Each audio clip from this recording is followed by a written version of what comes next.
الرحمن الرحیم۔ صحیح بخاری حدیث نمبر 716۔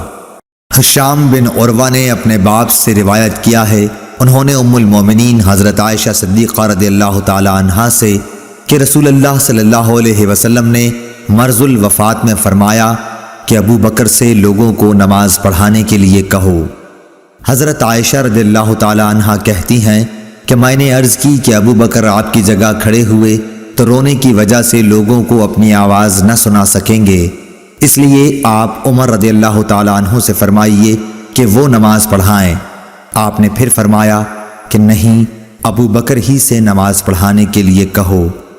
حضرت عائشہ رضی اللہ تعالی عنہا بیان کرتی ہیں کہ میں نے حفصہ رضی اللہ تعالی عنہا سے کہا کہ تم بھی تو حضرت صلی اللہ علیہ وسلم سے عرض کرو کہ اگر ابو بکر آپ کی جگہ کھڑے ہوئے تو آپ کو یاد کر کے گریہ ازاری کی وجہ سے لوگوں کو قرآن نہ سنا سکیں گے، اس لیے عمر سے کہیے کہ وہ نماز پڑھائیں۔ حضرت حفصہ رضی اللہ تعالی عنہا نے بھی کہہ دیا۔ اس پر رسول اللہ صلی اللہ علیہ وسلم نے فرمایا، بس چپ رہو، تم لوگ صواحب یوسف سے کسی طرح کم نہیں ہو، ابو بکر سے کہو کہ وہ نماز پڑھائیں۔ بعد میں حضرت حفصہ رضی اللہ تعالی عنہا نے حضرت عائشہ رضی اللہ تعالی عنہا سے کہا، بھلا مجھ کو تم سے کہیں بھلائی ہوئی ہے؟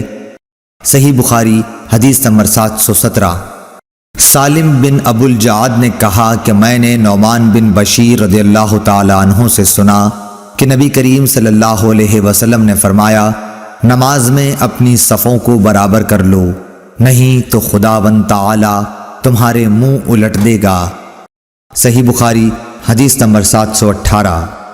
ابو معمر نے بیان کیا، کہا کہ ہم سے عبد الوارث نے عبد العزیز بن صہیب سے بیان کیا، انہوں نے حضرت انس رضی اللہ تعالی عنہ سے کہ نبی کریم صلی اللہ علیہ وسلم نے فرمایا، صفیں سیدھی کر لو، میں تمہیں اپنی پیٹھ کے پیچھے سے دیکھ رہا ہوں۔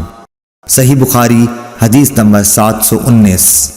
حمید طویل نے بیان کیا، کہا کہ ہم سے انس بن مالک رضی اللہ تعالی عنہ نے بیان کیا، انہوں نے کہا کہ نماز کے لیے تکبیر کہی گئی تو رسول اللہ صلی اللہ علیہ وسلم نے اپنا منہ ہماری طرف کیا اور فرمایا کہ اپنی صفیں برابر کر لو اور مل کر کھڑے ہو جاؤ، میں تم کو اپنی پیٹھ کے پیچھے سے بھی دیکھتا ہوں۔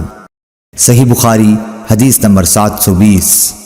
حضرت ابو ہریرہ رضی اللہ تعالیٰ عنہ سے روایت ہے کہ نبی کریم صلی اللہ علیہ وسلم نے فرمایا کہ ڈوبنے والے، پیٹ کی بیماری میں مرنے والے، طاعون میں مرنے والے اور دب کر مرنے والے شہید ہیں۔